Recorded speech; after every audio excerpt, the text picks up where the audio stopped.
Praise the lord. ఈరోజు దేవుని వాగ్దానము. సూర్యోదయము మొదలుకొని సూర్యాస్తమయము వరకు యెహోవా నామము స్తుతి నొందదగినది. కీర్తనల గ్రంథము 113వ అధ్యాయం 3వ వచనం. వాక్యము విన్నారు కదా. మీ కొరకు చిన్న ప్రార్థన. కళ్ళు మూసుకోండి.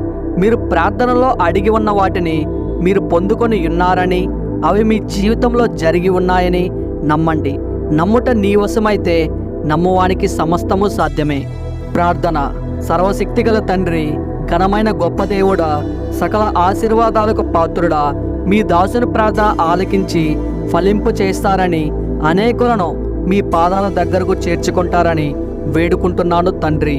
ఓ దేవా, ఈ వాక్యము విన్న ప్రతి ఒక్కరిని ఆశీర్వదించి, ఈ ప్రార్థనలో మోకరించి నాతో ఏకీభవించినటువంటి మీ దాసులను, మీ దాసురాండ్రులను, ఇంకా పక్క కుటుంబీకులందరినీ ఈ వర్తమానం వినిపించి, వారి వారి కుటుంబాలలో ఉన్నటువంటి కుటుంబీకులందరినీ, వారి ఆస్తుపాస్తులను, వారి పశు సంతతిని దీవించి ఆశీర్వదించి ఘనపరచగలరని తమ ఘనతను యేసుక్రీస్తు నామంలో అడిగి వేడుకుంటున్నాం తండ్రి. Amen, amen, amen.